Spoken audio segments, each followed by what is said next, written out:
تو دوستو، غریب کا تعلق جیب سے نہیں ہے بلکہ غریب کا تعلق سوچ سے ہے. ہم کو سوچ بدلنے کی کوشش کرنی ہے. اسی طرح سے کچھ کام بڑا کرنے کے لیے آپ کو کوئی بڑے پلیٹ فارم کی ضرورت نہیں ہے. چھوٹی سی کوئی چیز بھی آپ کو مل جائے آپ کچھ بھی کر سکتے ہو. ایک بڑھیا روز نا ایک آدمی کے گھر کے باہر ایک ریڑی اورنج کی سنگتروں کی لگا دیا کرتی تھی، اور وہاں پہ ایک نوجوان اپنی بیوی کو لے کے روز جایا کرتا، وہاں سے کچھ سنگترے خریدتا، اس میں سے ایک سنگترا کھولتا اور ٹیسٹ کرنے کے بعد وہ سنگترا وہیں چھوڑ دیتا اور کہتا ہے کہ اماں یہ سنگترے تو بہت کھٹے ہیں.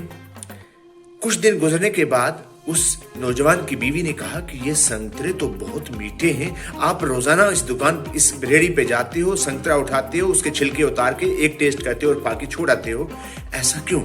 تو نوجوان نے کیا جواب دیا دوستو؟ بہت بہت خوبصورت جواب تھا.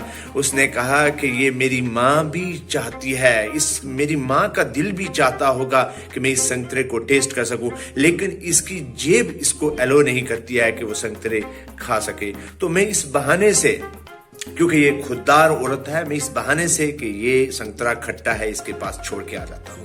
اور تیسری بات کہہ کے میں اس ویڈیو کو ختم کروں گا.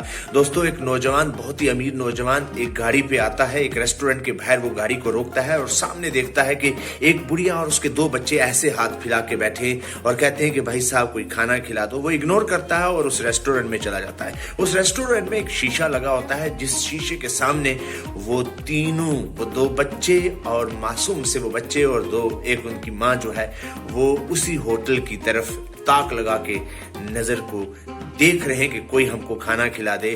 اس نوجوان نے آرڈر دیا ہے کہ مجھ کو روسٹڈ لاؤ، مجھ کو جتنے بھی وازوان ہیں وہ سارے لے کے آئیے. لیکن جب وہ سب کھانا اس کے ٹیبل پہ لگ جاتا ہے تو اللہ جب چاہے کسی کے دل میں پیار اور محبت پیدا کر دے تو اس کو کون روک سکتا ہے. وہ جو ہی کھانا اس کے ٹیبل پہ لگتا ہے تو اس نوجوان کی نظر وہیں باہر جاتی ہے اس عورت اور اس عورت کے دونوں معصوم بچوں کو. تو اس کا دل پگھل جاتا ہے، یہ بھاگتا ہو جاتا ہے، اس دونوں بچوں اور ان کی ماں کو لاتا ہے، اسی ٹیبل پہ بٹھا کے اپنے ہاتھ سے ان کو کھانا کھلاتا ہے. اور کھانا کھلانے کے بعد جب وہ بل دینے کے لیے مینیجر کے پاس جاتا ہے اور مینیجر سے کہتا ہے کہ بتائیے بل کتنا ہے، وہ ٹک ٹک ٹک ٹک ٹک کرنے کے بعد بل آتا ہے اور بل آتا ہے 0. تو یہ بڑا پریشان ہو کے پوچھتا ہے کہ دوست میں نے اتنا کچھ منگوایا، تم نے کھانے کا پیسہ بل 0 کیسے کر دیا؟ تو اس نے کہا کہ دل تمہارے پاس نہیں، دل ہمارے پاس بھی ہے. اس دل میں پیار اور محبت کا جذبہ پیدا کیجئے. تمام ان لوگوں کی مدد کرنے کی کوشش کیجئے جن کے پاس کوئی ذرائع نہیں ہے، جن کا دل چاہتا ہے کہ ہم بھی کچھ کریں. اپنے سے دوسرے کسی کو حقیر مت سمجھیے دوستو. یہ زندگی بہت چھوٹی سی ہے اور زندگی کب بدل جائے اس کا بھی کوئی معلوم نہیں.